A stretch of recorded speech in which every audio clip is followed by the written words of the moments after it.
यो एकदमै एकदमै रुचिको विषय भएर धेरै भएछ कम्युनिटी इभेन्टमा सहभागी नभएको है। त्यही भएर आज सबभन्दा पहिला म आइपुगेको थिएँ यहाँ। र म सबभन्दा पहिला यो मेरो आफ्नो ओपिनियन राख्नु अगाडि म के भन्छु भने यो कार्यक्रम एक प्रकारले नेपालाइज भने मिडिया हाउस हो। यहाँ एनआरएनको अध्यक्ष पनि हुनुहुन्छ, फेन्काको पदाधिकारी पनि हुनुहुन्छ। म के रिक्वेस्ट गर्छु भने अब एएनएमसीको अध्यक्ष नै हुनुहुन्छ, एटलिस्ट भिक्टोरियाको नेपाली कम्युनिटीको लिडरहरूले चाहिँ कम्पलसरी एउटा यो खालको सेसन चाहिँ लिनुपर्छ। मैले त किन भनेको भने अघि चिरञ्जीवीजीले भने जस्तो उहाँले 70% होइन majority of the people actually misinformation या डिसइन्फर्मेसनको शिकार भइरहेछन् and then they making opinion, they circulating their opinion र त्यसले रिस्कलाई बढाउँदै लगिरहेछ इन्टायर कम्युनिटी, इन्टायर नेसनलाई नै अब कुन दिशामा लिएर जाने भन्ने कुरामा। अन्त त्यो रिस्कलाई मिनिमाइज गर्ने हो भने चाहिँ पहिला चाहिँ हाम्रो कम्युनिटी लिडरहरूमा नै क्लियर बनाउनु जरुरी छ हैन। स्पेसल्ली फेन्का, मैले छत्रजीले मलाई फोन गर्ने बित्तिकै मैले पहिलो नै प्लिज टक टु फेन्का, किनभने यो एकदमै इम्पोर्टेन्ट प्रोग्राम हो र यसमा कम्युनिटी अर्गनाइजेसनको लिडरहरूले चाहिँ बुझ्नु जरुरी छ एन्ड देन उहाँले आफ्नो पर्सपेक्टिभ अडियन्सहरूसम्म यो मेसेज लिएर जान सक्नुहुन्छ। त्यो भएको भएर मैले चाहिँ यसमा चाहिँ फेन्काले कोलाबोरेसन गर्नुपर्छ भनेर उहाँलाई मैले स्ट्रङ रिकमेन्डेसन गरेको थिएँ है। र अब चाहिँ यो मिडिया हाउसले होइन, कम्युनिटी अर्गनाइजेसनले अर्गनाइज गर्ने हो र गणेशजी जस्तो, छत्रजी जस्तो या हामीहरू जस्तो धेर थोर मिडियामा काम गरेकाहरूले we are happy to share our experiences. तर यो चाहिँ यो तपाईँहरूबाट अर्गनाइज हुनुपर्ने इभेन्ट हो, यसमा मैले रिक्वेस्ट गरेँ यहाँहरूलाई है। अब अर्को चाहिँ यहाँ गणेशजीले त इनडेप्थमा यति राम्रो प्रेजेन्टेसन गर्नुभयो, thank you so much Ganeshji. अब म चाहिँ यति मात्र भन्छु, we seek what we love.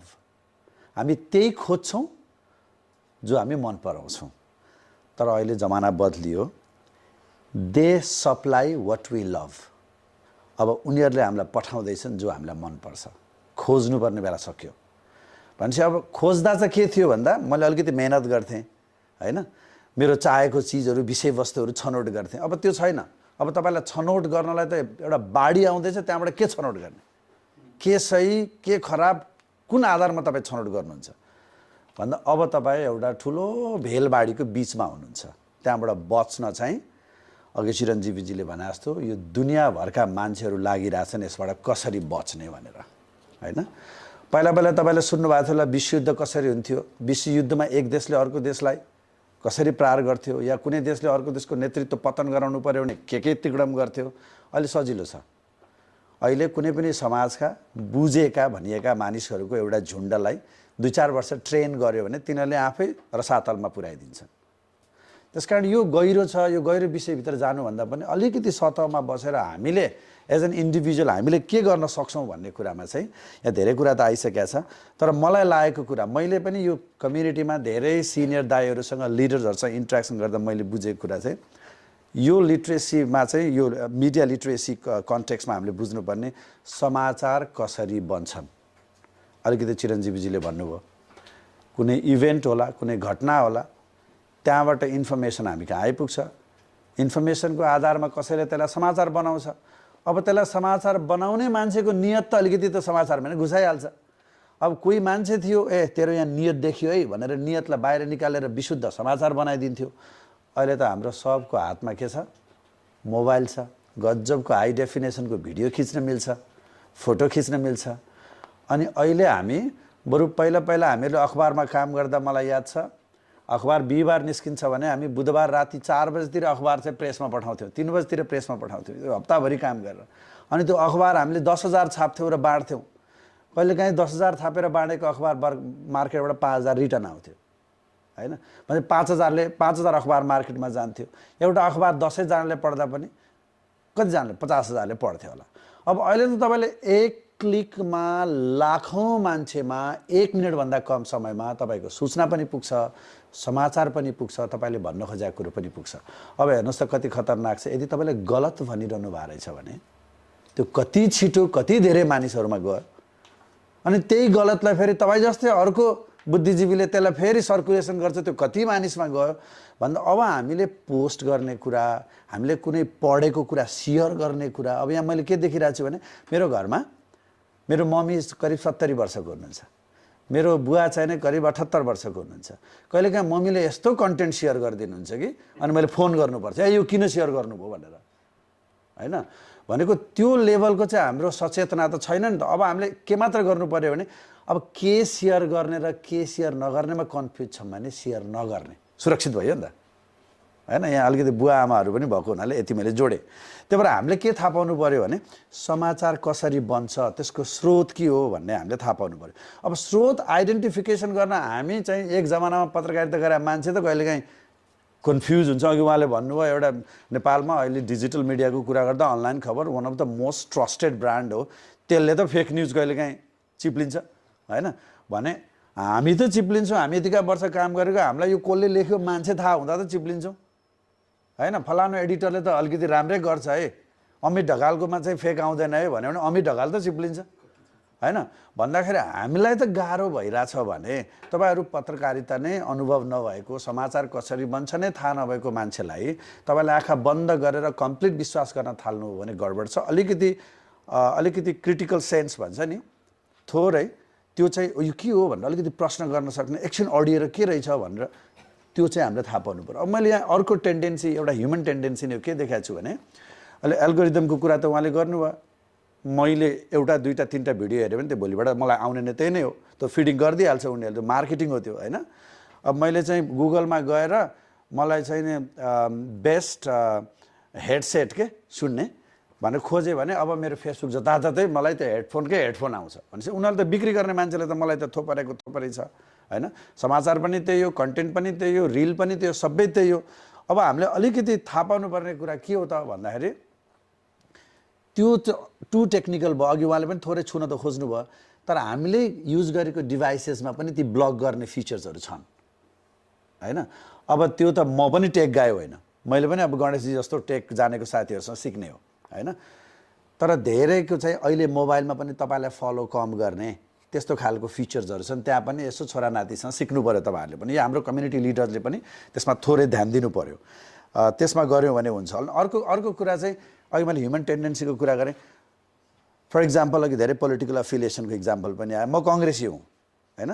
अब मलाई माओवादीलाई गाली गरेको, एमालेलाई गाली गरेको, रासपालाई गाली गरेको मजा लाग्छ नि त, अनि मैले त्यही इन्टरटेन गर्दै जान्छु नि त, अनि मलाई त्यही आउँछ नि त, अनि मैले एकचोटि पनि मलाई मन परेपछि म एकचोटि पनि सोच्दिनँ, ठोक भाइ मैले पनि सेयर गरिदिइहाल्छु।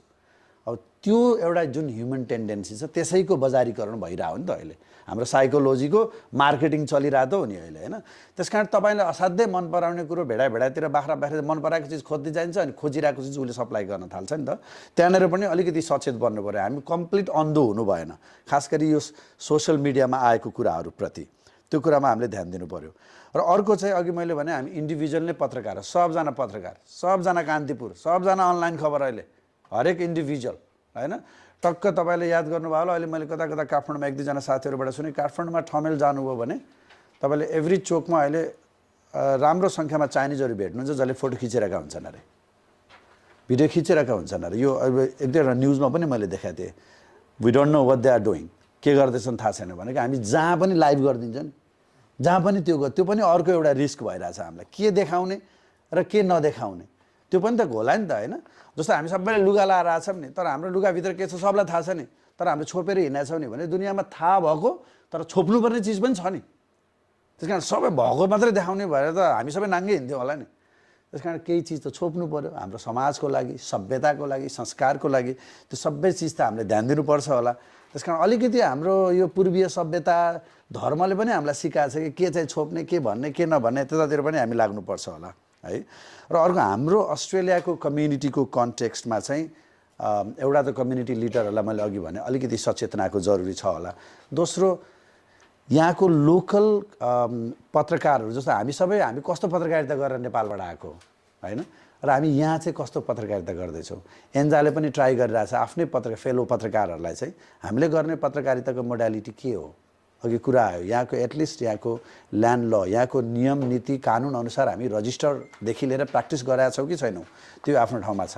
हैन त्यो पनि हामीले हेर्नु पर्यो तर त्यो सँगसँगै कम्युनिटीले चाहिँ यहाँको कम्युनिटी बेस पत्रकारितालाई पनि बचाउनु पर्छ हैन र रेस्पेक्ट गर्नुपर्छ कि उहाँले भन्ने जस्तो कुनै सो एन्ड सो मिडियाले लेखेको पुरै ट्रस्ट गर्ने अनि हाम्रो चिरञ्जीवीजीले लेखेको या छत्रजीले लेखेकोलाई ट्रस्टै नगर्ने जबकि उहाँहरू मिडियामा चाहिँ समाचार प्रकाशित गर्नु अगाडि 10 चोटि भेरिफाई गर्नुहुन्छ हैन त्यो एउटा हाम्रो ब्लाइन्डली हाम्रो आफूलाई गन्दै नगर्ने जुन ट्रेन्ड छ हामी पनि लामो समय पत्रकारिता गरेर हैन चिरञ्जीवीजी त नेसनल मिडियामा चिफ एडिटर भएर अहिले बजारमा देखाएको कयौं पत्रकारको चाहिँ उहाँ त गुरु हो तर हामीले कहिलेकाहीँ उहाँले नै कसरी हाम्रो कम्युनिटीलाई बताउन खोज्नु भएको छ भन्ने सुन्ने धैर्यता राख्दैनौँ एटलिस्ट हाम्रो कम्युनिटीले चाहिँ एउटा त्यो खालको इनिसिएसन सुरु गरोस् भन्ने म चाहन्छु र अर्को कुरा चाहिँ यति मात्र भन्छु एउटा हेल्दी कम्युनिटी निर्माण गर्नलाई चाहिँ पत्रकारिताले एकदमै धेरै हेल्प गर्छ अमङ्स्ट अस र अर्को कुरा चाहिँ हुन त चिरञ्जीवीजीले या छत्रजीको इङ्ग्लिस भर्सन पनि छ गरे हैन हामी अहिले चाहिँ मोस्टली हाम्रै कम्युनिटी भित्रमै यो सचेतनाको कुरा गर्दैछौँ पहिला त हामीलाई नै शुद्ध बनाउनु छ त्यसपछि हामी हाम्रो कम्युनिटीभन्दा बाहिर जान्छौँ हामी 20औं 30औं वर्षदेखि हाम्रो कम्युनिटी यहाँको बहुसांस्कृतिक समाजको एउटा हिस्सा बनिसकेको छ अब मैले आजभोलि भन्छु है तिमी आज कार्यक्रममा धेरै आउँदैनौ भने अब नेपाली बसेर रङ्ग रमाइलो गर्ने मात्रै एज चाहिँ सकियो के अब we have to come back अहिले जस्तै फेन्काले गर्न खोजे के हो भन्दा हामी we have to come back त्यो एरियाबाट बाहिर निस्केर अब हामी त अरू बृहत्तर मल्टिकल्चरल कम्युनिटीमा गएर त्यो प्लेटफर्ममा गएर हाम्रो उपस्थिति जनाउने हो भन्दा हाम्रो पत्रकारिता पनि अब तपाईहरु पनि साथीहरु हुनुहुन्छ जो मिडिया हाउस चलाएर बस्नु भएको छ अब हामी पनि हाम्रो कन्टेन्ट पनि के हुनु पर्यो भने हाम्रो कन्टेन्ट चाहिँ साथी तपाईले पढ्नुभयो भनेर नाक फुलाउने होइन अब हाम्रो कन्टेन्ट पनि नन नेपाली अरू बहुसांस्कृतिक समाजमा त्यो कन्टेन्टलाई लिएर जानु पर्यो हामी नेपाली को हौं हामीले कसरी यहाँको समाजलाई योगदान दिइराछौं यहाँको लोकल इकोनोमीलाई योगदान दिइराछौं यहाँ एन्टरप्रेन्योरशिप काफी प्र्याक्टिस भइराछ राम्रो यङ एन्टरप्रेन्योरहरु नेपाली जस्तो बिजनेसमा अरु कोही पनि गइराछ छैन त्यो त हामीले यहाँको इकोनोमीलाई कन्ट्रिब्युट गरायो हो नि त तर त्यो हामीले रिटर्न लिन त सकेका छैनौं नि त त्यसमा पनि हाम्रो पत्रकारिताले पनि ध्यान दिनु पर्यो हैन र हामीले सोशल मिडिया यो सबै चलाउँदाखेरि त्यो कुराहरु रिफ्लेक्ट हुने गरी पनि अगाडि बढ्नु पर्यो र यति धेरै कुराहरु त उहाँको आछ यो एकदमै गहिरो कुरा छ मेरो विचारमा यो बृहत्तर कुरालाई पार्ट गरेर सेसनहरु अर्गनाइज गर्नुपर्छ होला त्यसले चाहिँ हामीलाई अलिकति थोरै चाहिँ टेक रिलेटेड र थोरै चाहिँ नै यो अलिकति अरु कन्टेन्ट रिलेटेड गरेर अलि पार्ट गर्दा आज चाहिँ अलि हामी कम्प्रिहेन्सिभ धेरै विषयवस्तु समेटेकोले काफी कन्फ्युज पनि हुन सक्छ तर this is the great initiation thank you so much Chhatraji धन्यवाद